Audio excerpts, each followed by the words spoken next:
Oh,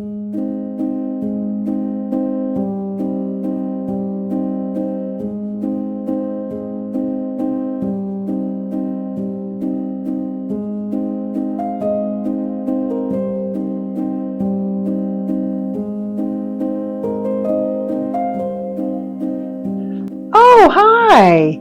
You caught me in my creative space again. It's Nonna, and I'm working on a little drawing of a little bear and a flower and a bee. How are you today?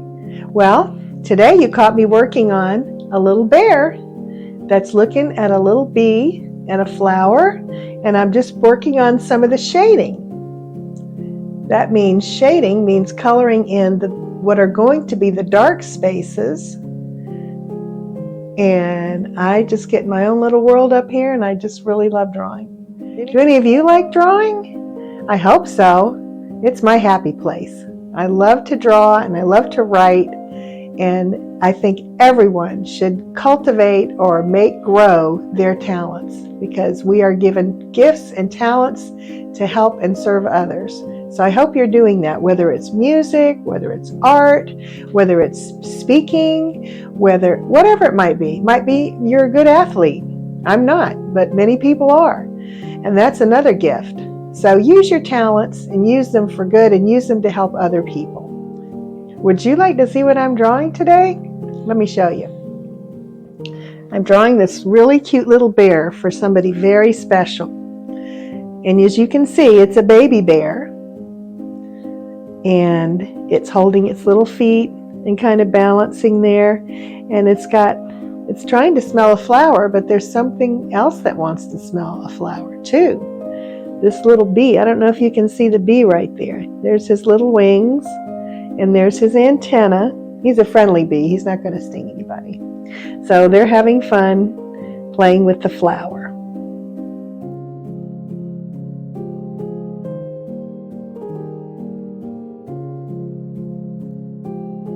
Today, I'm going to take a little pause from my drawing so that I can read you a wonderful story. It's actually a Greek myth from the land of Greece many, many, many years ago, but it's been retold. It's called King Midas and the Golden Touch. And it's told by Charlotte Craft and illustrated by K.Y. Craft. And they are sisters, I believe. And they do a fantastic job. You can see these illustrations are magnificent. So I think you're going to like this story. But we all know that we need money. And we need money to buy food and buy cars and live in a house and things like that. But we have to remember that money of itself can start to possess us. It's often thought of as a possession. But if we don't be careful, we can become possessed by the love of money.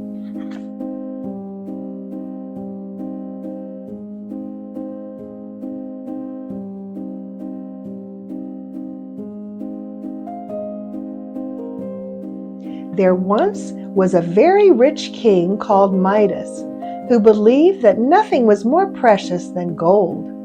He loved its soft yellow hue and comforting weight in the palm of his hand. The chink of gold coins dropped into a leather purse sounded sweeter to him than the songs of the finest musicians. There was only one thing that Midas loved more, and that was his daughter, Aurelia. Aurelia, he often told her as she played by the throne, someday I shall bequeath to you the greatest treasury of gold in all the world.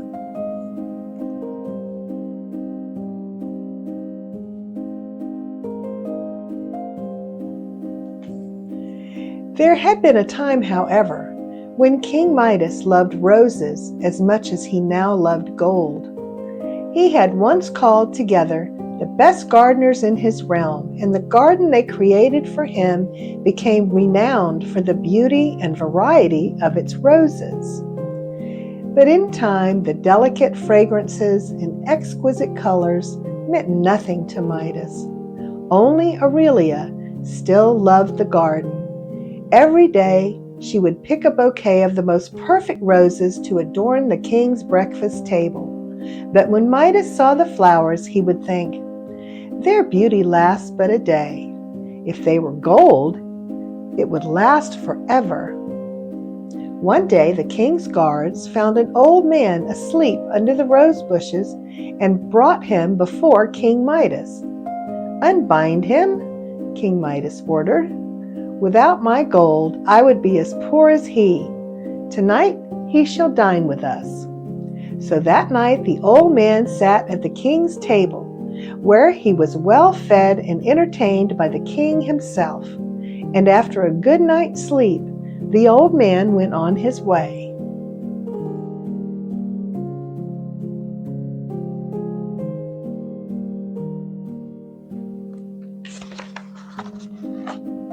That morning, as he often did, Midas went down into his dungeon. With a large brass key, he unlocked the door to the secret chamber where he kept all of his gold. After carefully locking the door behind him, he sat down to admire his precious wealth. "Oh, I do love it so," he sighed, gazing at his riches.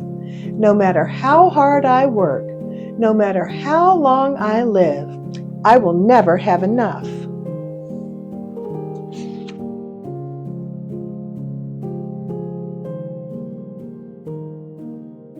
He was lost in these thoughts when the chamber suddenly filled with light. King Midas looked up and was amazed to behold the glowing figure of a young man. Since there was no way into the room but through the locked door, Midas knew that he was in the presence of magic. "Do you not recognize me, my friend?" Midas shook his head. The mysterious stranger smiled at him, and it seemed that all the gold in the dungeon glittered even brighter. "I am the old man from the rose garden. Instead of punishing me for trespassing, you entertain me at your table. I had thought to reward you for your kindness, but with so much gold, you must surely want for nothing." "That's not true," cried Midas. "A man can never have enough gold." The stranger's smile broadened. "Well then, what would make you a happier man?" Midas thought for only a moment. "Perhaps if everything I touched would turn to gold," he said. "That is your wish?" "Yes, for then it would always be at my fingertips," Midas assured him. "Think carefully, my friend," cautioned the visitor. "Yes," replied Midas, "the golden touch would bring me all the happiness I need, and so it shall be yours."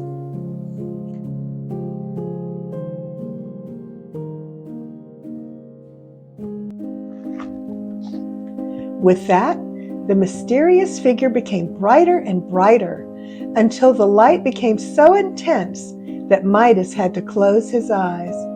When he opened them, he was alone once again. Had the enchantment worked?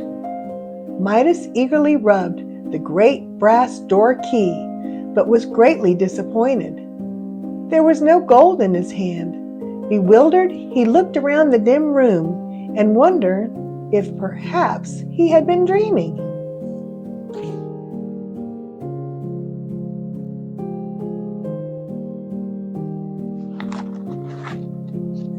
But when Midas awoke the next day, he found his bedchamber bathed in a golden light. Glistening in the morning sun, the plain linen bed covers had been transformed into finely spun gold. Jumping out of bed, he gasped with astonishment. The bedpost turned to gold as soon as he touched it. "It's true," he cried. "I have the golden touch." Midas pulled on his clothes. He was thrilled to find himself wearing a handsome suit of gold. Never mind that it was a bit heavy. He slid his spectacles onto his nose. To his delight, they too turned to gold. Never mind that he couldn't see through them. With a gift as great as this, he thought no inconvenience could be too great. Without wasting another moment, Midas rushed out of the room, through the palace, and into the garden.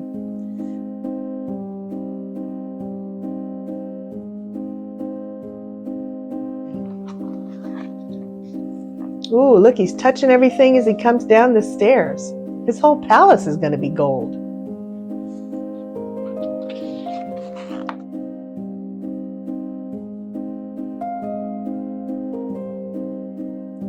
The roses glistened with the morning dew, and their scent gently perfumed the air. Midas went from bush to bush, touching each of the blossoms. "How happy Aurelia will be when she sees these roses of gold," he exclaimed.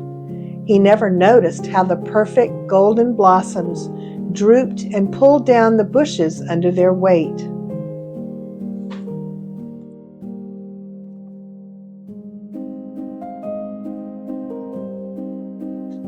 Soon it was time for breakfast. Midas sat down as Aurelia entered the room, clutching a golden rose, her face wet with tears. "Father, Father, a horrible thing has happened," she said, sobbing. "I went to the garden to pick you a flower, but all of the roses have become hard and yellow." "They are golden roses now, my love, and will never fade." "But I miss their scent, Father," cried Aurelia. "I am sorry, my dear. I thought only to please you. Now we can buy all the roses you could ever wish for." Midas smiled at his daughter to comfort her. "Please wipe your eyes and we'll have our breakfast together."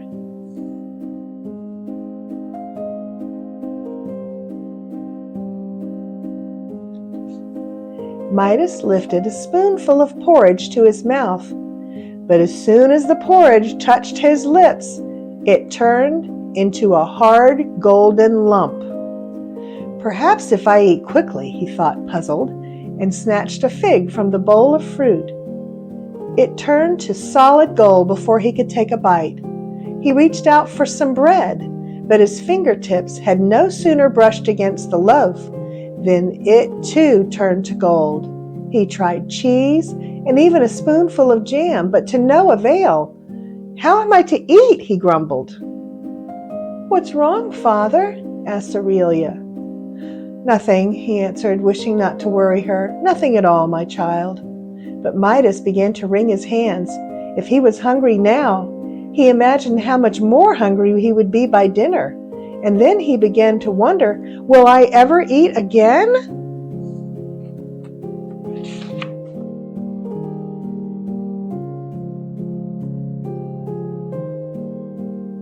Aurelia, who had been anxiously watching her father all this time, slipped out of her chair and went to comfort him.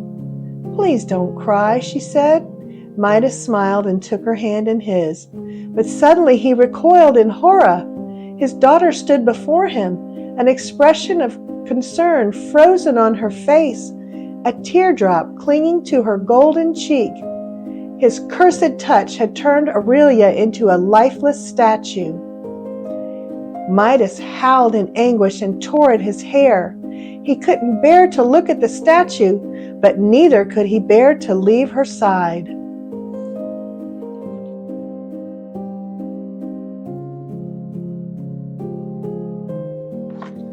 Oh my goodness. She's a little statue of gold. And these dogs are saying, "Please don't touch me."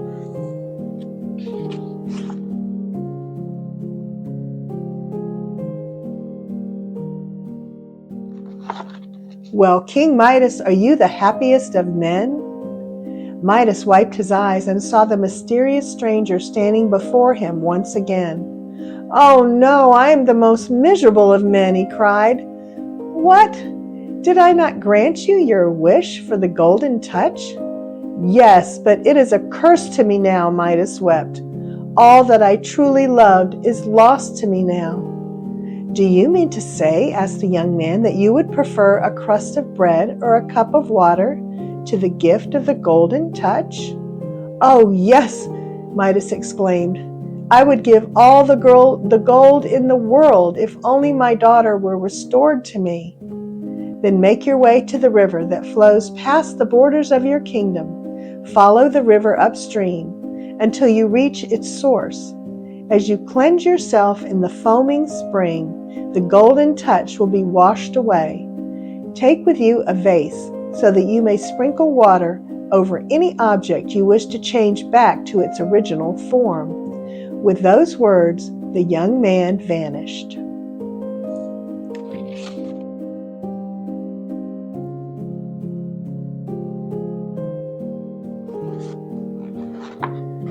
Oh, and there came Midas to the source of the river. And he's got his jug with him, too.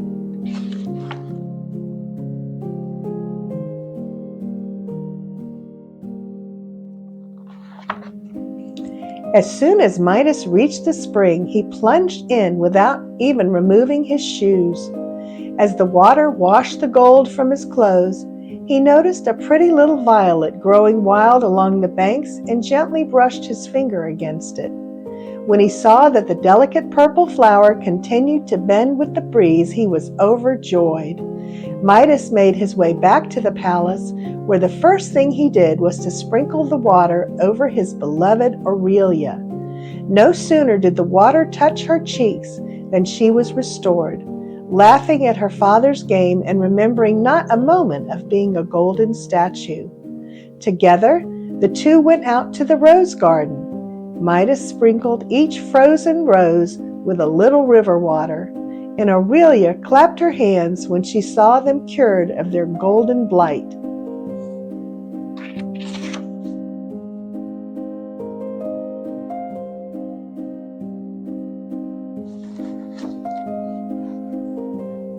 Joyfully then, Midas restored all else he had transformed, except for a single rose kept forever as a reminder of the golden touch.